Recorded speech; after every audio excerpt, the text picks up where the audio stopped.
The Surfing Violinist presents Smelling Salt, Surf Vlog 55, July 2025. Last month I instituted a new challenge for myself to help keep track of progress in surf, the Never Been Done spreadsheet. So this month, let's add skate to the Never Been Done spreadsheet and then check in on how I've done so far with surf this month. What inspired me this month was from Ben Aurelian, aka the Silver Fox, in the July 4th Quarter Snacks Top 10 with his backside blunt slide to fakie nose grind. As I took the boys to Frank Brown, I realized how many steps I would have to master to get anywhere near this seemingly straightforward trick. I need to blunt stall, blunt slide, fakie ollie, fakie nose manual, fakie ollie to fakie nose manual, nose grind, fakie nose grind, and then string them all together.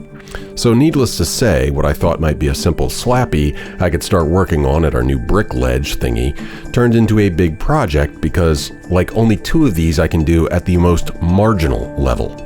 Skaters are just magicians to me.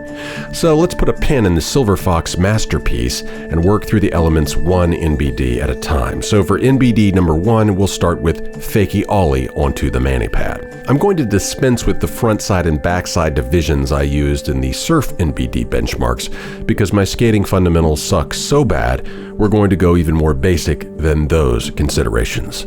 Number 2, next goal is to manual the mani pad. For that, I'll go back in the archives to our local manual divinity, Mark Akiyama, for inspiration, who can manual entire skate parks without breaking a sweat. For number 3, I need to keep improving my rock to fakies because they are still just tap to fakies.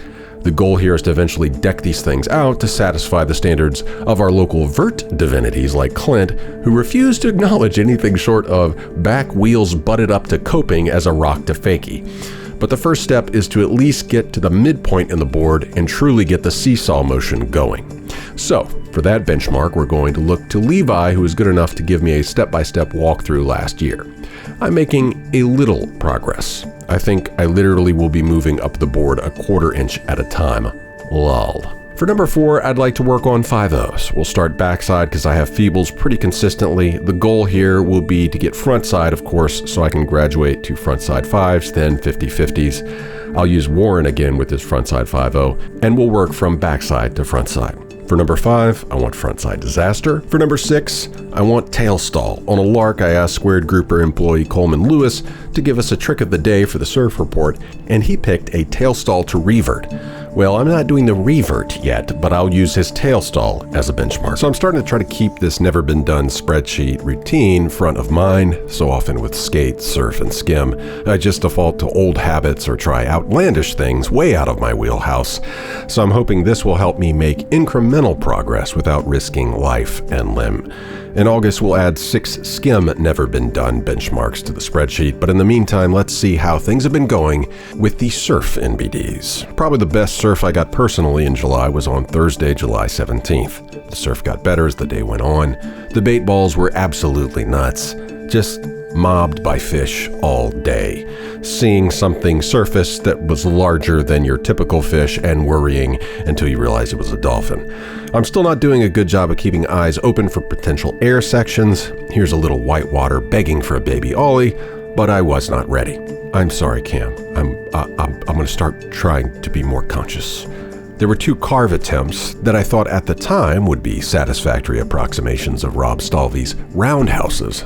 But with hindsight looking back, I think there's still too much bog on the back end of the turn, and the transition from turn to re-engaging with the wave to generate speed has that annoying lead arm flail that not only is an affront to style, but is also a functional failing that inhibits flow. There is some guesswork when you don't have an angle from the beach, but there are definite giveaways from a first-person view. I'll put one of these as an asterisked attempt at the Stalvey carve, just to remind myself I'm making some kind of progress.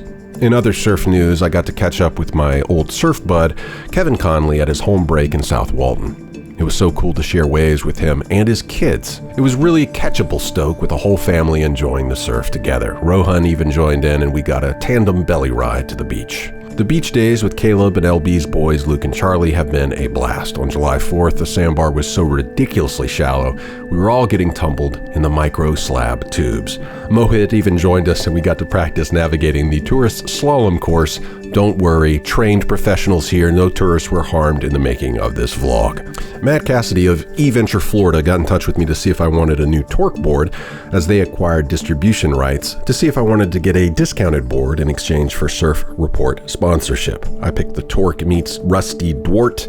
Love the shape, but in less than 24 hours, I flew a little too close to the shore and nose planted right into sand. Thankfully, local legend Kenny Brown was on the case and had the board turned around for the next decent day. Right after the board broke, I still wanted to film to get some more footage for the Surf Report, so I decided to do some body surfing, something I've been meaning to do more of since meeting body surfer Rick and watching the Sandy Beach Surf Report.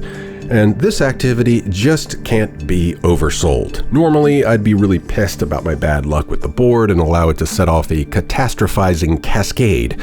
But this little session of getting sand and salt forced up my nose was the best antidote to self-absorbed ennui. And then something crazy happened.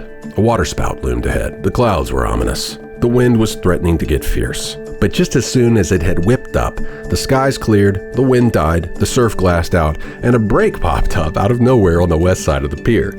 Jason, Landon, Morgan, and Finn were already in the water by the time I got there. I've never seen a waterspout with a blue sky background. It was really magical. And even without a board, I have to say this is one of my most memorable sessions since November. So that's the inspiration for the title of this vlog. They used to use smelling salts to help ward off fainting spells. Well, during the summer doldrums, a panhandle surfer can often feel like we're facing an existential fainting spell of soul-killing proportion. And just like so many other things in life, the best answer is often just to rouse yourself up and make the most of the very thing that seems to be causing the angst. In India, I realized the best antidote to culture shock often was more culture shock.